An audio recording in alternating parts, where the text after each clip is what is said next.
Chào mừng các bạn đã quay trở lại với kênh của mình. Mình là Thắng Legacy. Đây là một mod ở nhóm của mình. Nếu các bạn thấy mod này hay, hãy cho Thắng một like và chia sẻ video này cho Thắng nhé. Rồi bây giờ chúng ta sẽ bắt đầu xem hai đội quân này sẽ chiến đấu như thế nào. Mời anh em xem nhé. Kiếm vàng và cung thủ sẽ chiến đấu với Sparta.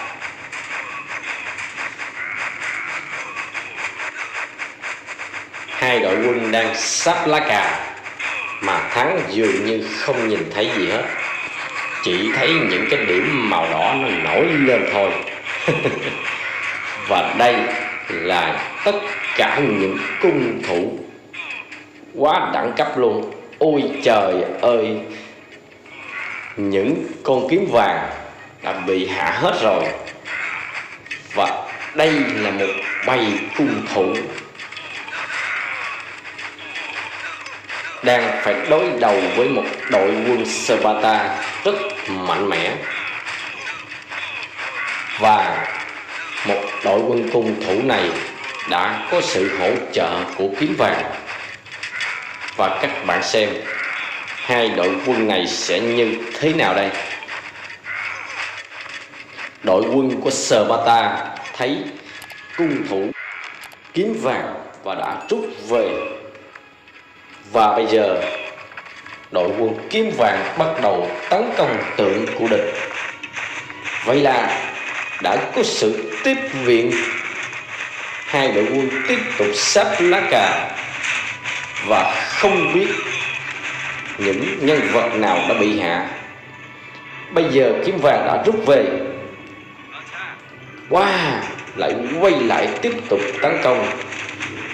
Bởi vì đội quân của Sparta hiện tại rất ít và đội quân kiếm vàng cung thủ quá trời đông luôn, má ơi. Ôi trời ơi, bây giờ cái tượng này có lẽ sẽ bị hạ thôi, không còn gì nữa rồi. Vậy là cái tượng đã bị sập. Đội quân kiếm vàng đang mở khóa và xem sẽ là nhân vật gì đây. Ây da, đây là một nhân vật Sparta. Và Thắng sẽ tiếp tục nâng cấp Sparta này. Ây trời ơi, Sparta này quá trời đại luôn các bạn ơi. Rồi, đây là những skin của Thắng nha. Đây là những skin cũng rất là tuyệt luôn. Rồi, nếu các bạn thấy video này cũng như mod hay, hãy like, đăng ký và chia sẻ video này cho Thắng nha. Cảm ơn các bạn.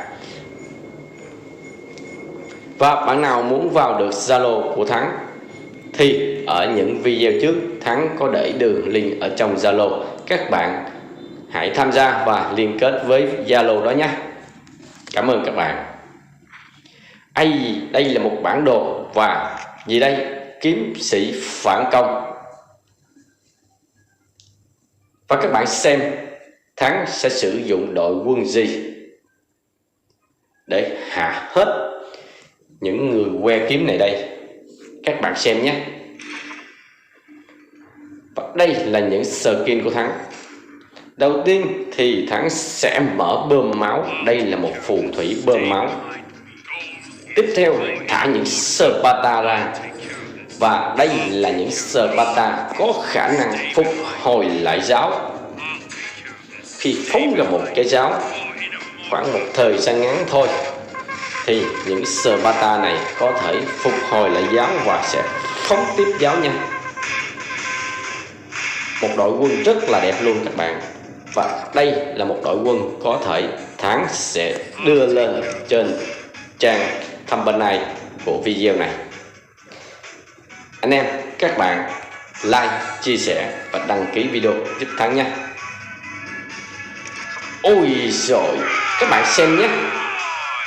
Phóng giáo nào, quá đẹp, rất là đẹp luôn. Trong chớp mắt thôi thì Thắng đã hạ hết tất cả người que kiếm. Và xem sẽ mở được những nhân vật gì nữa đây. Không có những nhân vật gì hết. Tiếp theo sẽ là trận đấu gì? Đây là một tập phù thủy nha các bạn. Và những nhân vật phù thủy này sẽ thả ra những con Minon. Các bạn xem nhé, những con Minon này là như thế nào, và Thắng sẽ sử dụng đội quân ra sao để chiến đấu với phù thủy nha các bạn. Bây giờ Thắng đang mua skin về đào đất, bởi vì lúc nãy chỉ còn có 0 hay là 1 gì à. Khi mà mua được cái đó thì chúng ta có thể sử dụng nó và cho những người que đào vàng này với tốc độ rất là nhanh. Bây giờ Thắng đã thả ra những con zombie màu đỏ nhảy và múa. Và phù thủy dùng phép thuật gõ cái bóc, bạn thấy không, gõ bóc thì những con zombie nhảy này sẽ bị bay ra. Và lúc này Thắng thả ra một khổng lồ, và đây là khổng lồ Griffon. Griffon này cầm một cái rìu của búa rất đẹp và một cái kiếm màu xanh của băng. Xem nào, bây giờ sẽ thả ra những nhân vật gì nữa đây? Chưa thấy gì hết, chỉ đúng có một con Griffon. Ở đội quân đỏ các bạn thấy có 2 phù thủy, và thấy cũng rất là nhiều những Minon. Lại thêm một phù thủy nữa là 3 phù thủy. Bây giờ mới xuất hiện một Sparta màu tím nha các bạn, tím. Có một cái đồ đỡ màu tím rất đẹp mắt. Thắng luôn sưu tầm những mod hay để làm video cho các bạn xem. Và nếu các bạn thấy những mod này hay nè, hãy giúp Thắng chia sẻ video này cũng như like, đăng ký, ủng hộ cho Thắng nha các bạn. Các bạn đếm xem hiện tại đội quân của Thắng có bao nhiêu nhân vật nào, có bao nhiêu nhân vật Sparta.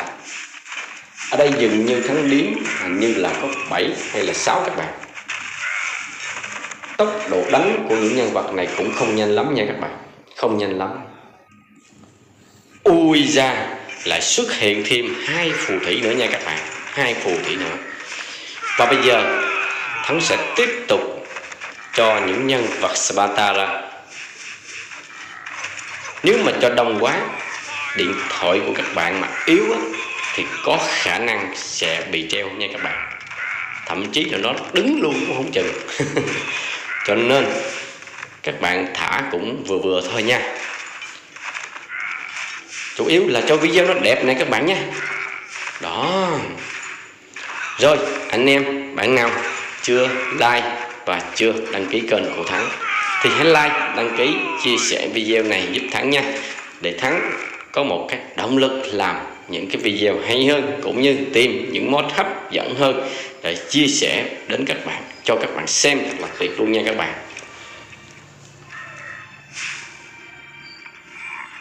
Trời ơi, giẫm một phát và đập cho một phát bằng cái kiếm băng. Đặc biệt là những Sparta này nha các bạn, có những cú ném giáo rất là đẳng cấp luôn và rất là chính xác luôn các bạn. Các bạn có thể sử dụng Sparta theo ý muốn của mình. Đó là các bạn ấn vào Sparta và các bạn di chuyển. Sau đó các bạn sẽ điều chỉnh như thế nào đây để được phóng giáo? Đó là từ trên cao các bạn kéo một cái hình vòng từ trái sang phải ha, thì nó sẽ phóng giáo. Và những người que kiếm vàng cũng vậy nha các bạn, làm y như vậy thì những con kiếm vàng sẽ bay lên và nhào lộn chém một phát và mất máu rất là nhiều luôn. Chắc chắn ở tập này thì đội quân Sparta sẽ giành chiến thắng thôi.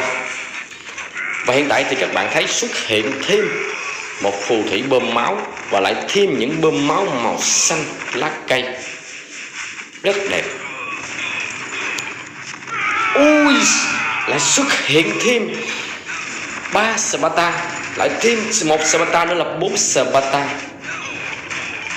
Cái tượng phù thủy này có lẽ sẽ không xong, có lẽ sẽ bị hạ xuống và nổ tung lên. Ôi trời ơi, một cú ném độc. Ui xa, đập nào. Rồi không xong rồi. Sau khi phá được tượng phù thủy, đến đây video này Thắng tạm dừng. Anh em đừng quên like, đăng ký và chia sẻ video này giúp Thắng nhé. Bye bye, hẹn gặp lại các bạn ở video tiếp theo.